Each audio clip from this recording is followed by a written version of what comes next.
Olá a todos e todas que acompanham o canal. Nesse vídeo eu vou falar do surgimento de teorias de questionamento ao capitalismo, né? Bom, para quem já assistiu o vídeo lá sobre o iluminismo, vai perceber que as ideias iluministas elas agradavam em muito a burguesia, né? Principalmente a parte que fala do direito à propriedade, né? A parte que fala sobre, né, poder emana do povo, essa parte eles não gostavam muito não. Então, lá na época do Iluminismo, século XVIII, surgiu na Inglaterra, um país onde estava acontecendo a Revolução Industrial, e eu até convido também a assistirem o vídeo que eu fiz sobre a Revolução Industrial. Surgiu, né, um teórico chamado Adam Smith, e ele é considerado o pai do capitalismo. Basicamente, ele defendia o seguinte, que a economia ela deveria correr livre, ou seja, o Estado, ou seja, o governo deveria ser uma mão invisível. Qual que seria a função do governo dentro da lógica do Adam Smith? Apenas garantir a defesa, ou seja, montar exército, né, para se proteger e controlar, por exemplo, taxa de juros. O resto deveria ser deixado nas mãos de quem? Da burguesia. Então não deveriam ter leis para garantir saúde, educação, leis trabalhistas, nem nada disso para proteger, né, o povo no geral. Isso tudo deveria ser regulado pelo mercado, ou seja, é o trabalhador que deveria negociar com seu patrão quanto ele iria trabalhar e quanto iria receber.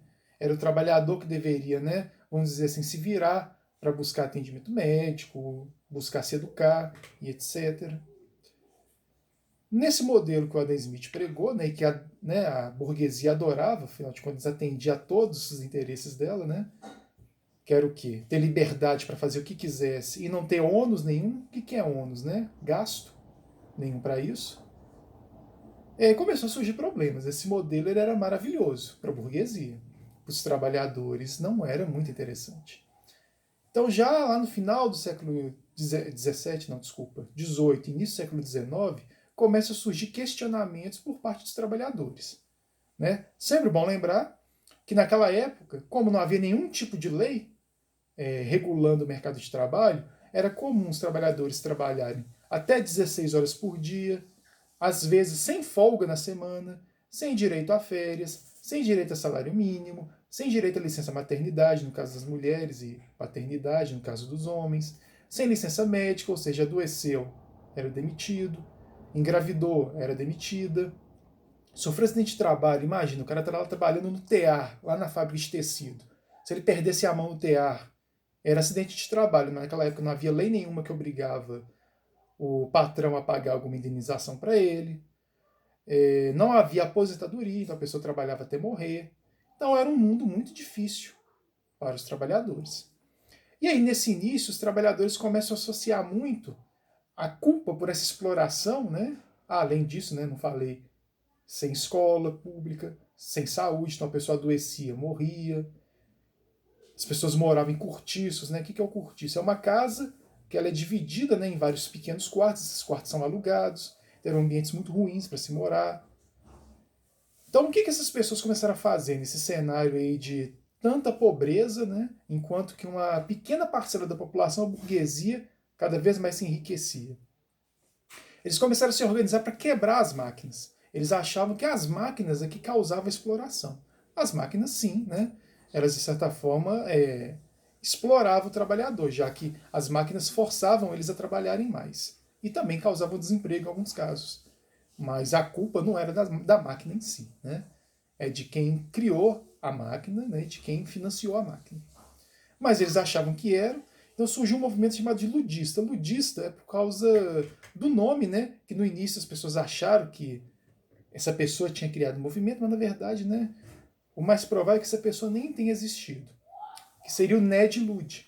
Então o Ned Ludd teria sido o criador do ludismo, mas hoje nem se acredita que essa figura tenha existido. Mas o nome ficou. Ludista é quem segue as ideias do Ludd, né? Que é o que? Invadir fábrica e quebrar tudo. Os trabalhadores logo perceberam que só quebrar tudo não resolvia muito problema, não. Então começaram a surgir teorias para que um mundo melhor, um mundo mais justo para os trabalhadores fosse construído. Então, primeiramente, surge o socialismo utópico. O socialismo utópico teve como principais defensores o Robert Owen, na Inglaterra, né? O Charles Fourier, que era francês. Basicamente, eles defendiam o seguinte, que dava para transformar a vida dos trabalhadores promovendo pequenas mudanças, que seriam na base de acordo com patrões, para oferecimento de melhores condições de trabalho, ou então a criação de comunidades, onde esses trabalhadores trabalhariam e dividiriam igualmente os lucros da produção. O socialismo utópico era uma ideia muito interessante, mas que não se provou muito viável na prática. Daí surgiu o socialismo científico, criado pelo Karl Marx e o Engels. Os dois eram alemães e moravam na Inglaterra. Bom, basicamente, reduzindo assim muito mesmo, não dá para num vídeo curto falar todo o pensamento de Marx e Engels, tem muita gente boa que fala sobre isso.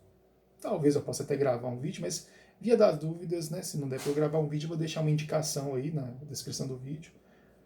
Marx e Engels, eles defendiam basicamente o quê? Que os operários, os trabalhadores, já que eram eles que produziam a riqueza, nada mais justo que eles controlassem essa riqueza. Então, na visão do Marx e do Engels, a riqueza não deveria ficar na mão da burguesia, que vivia do trabalho desses homens, dessas mulheres. Era os trabalhadores que deveriam assumir o controle. Eles deveriam mandar nas fábricas, nas fazendas e em outras empresas. E de que forma isso seria feito? Através de um acordo? Claro que não. Através de uma revolução. Então os trabalhadores deveriam tomar os meios de produção, que eram as fábricas, as fazendas, para eles. Eles deveriam fazer uma revolução e dessa forma eles próprios gerirem, trabalhar e distribuir entre eles a riqueza do que era produzido, garantindo dessa forma um tratamento mais justo aos trabalhadores. O pensamento socialista ele nasce no Manifesto Comunista, escrito por Marx e Engels em 1848, e evolui para o livro O Capital, escrito em 1867 pelo Karl Marx.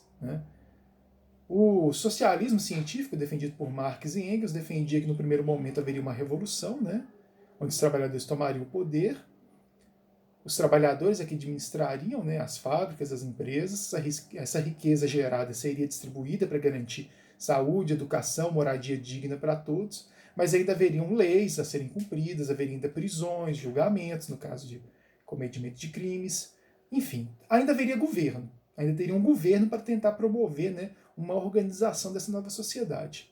E aí depois que essa nova sociedade já tivesse consolidada, firme, o socialismo evoluiria para o comunismo. O comunismo seria um momento em que os trabalhadores não precisariam nem de governo, eles próprios se autogovernariam. E aí, naquele mesmo momento, no século XIX, surge o anarquismo, defendido pelo Bakunin, que era russo, também estava ali na Inglaterra. Então, estão percebendo que essas mudanças todas acontecem na Inglaterra. Por quê? É na Inglaterra que nasce o capitalismo. Tem gente que defende que o capitalismo nasceu lá quando o comércio renasce na Idade Média, lá na época do feudalismo. Não é bem assim. Aquele comércio que nasce lá na Idade Média, que vai evoluindo até chegar na Revolução Industrial, é um pré-capitalismo. Realmente ele é muito semelhante ao capitalismo, mas tem algumas diferenças aí. Então é por isso que acontece tudo isso na Inglaterra. Porque na Inglaterra é que estão acontecendo aquelas mudanças que estão dando uma nova cara para aquele capitalismo comercial, aquele pré-capitalismo que havia nascido na época do feudalismo. Então, com o surgimento da indústria, com o comércio se tornando cada vez mais mundial, a Inglaterra vendendo para o mundo inteiro e comprando do mundo inteiro também matérias-primas, é que surge o capitalismo como nós conhecemos. Então é por isso também que as críticas ao capitalismo surgem na Inglaterra. Então, saiu um pouquinho aqui, voltando lá para o Bakunin. O Bakunin era um russo também que passou ali pela Inglaterra, que ele cria uma outra teoria, que era o anarquismo. O anarquismo ele tinha muitas semelhanças com o socialismo, com as ideias do comunismo. A diferença entre o socialismo científico e o anarquismo é que para o Bakunin e para os anarquistas, que eram as pessoas que seguiam essa ideia, não deveria ter o socialismo. Então, do capitalismo, os trabalhadores já deveriam fazer uma revolução e pular diretamente para o comunismo. Não deveria ter uma época de transição. Então, basicamente, essa é a diferença entre socialismo científico, comunismo, e o anarquismo. Tá ok?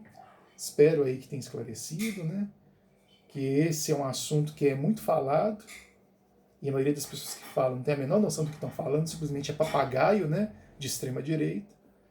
Espero que tenha tentado explicar, né, para vocês basicamente o que é o socialismo, como que ele nasceu. Que a ideia não é converter ninguém. É só explicar e vou deixar aí alguns vídeos, alguns links para vocês também entenderem um pouquinho melhor sobre o funcionamento desse sistema, tá? Obrigado aí.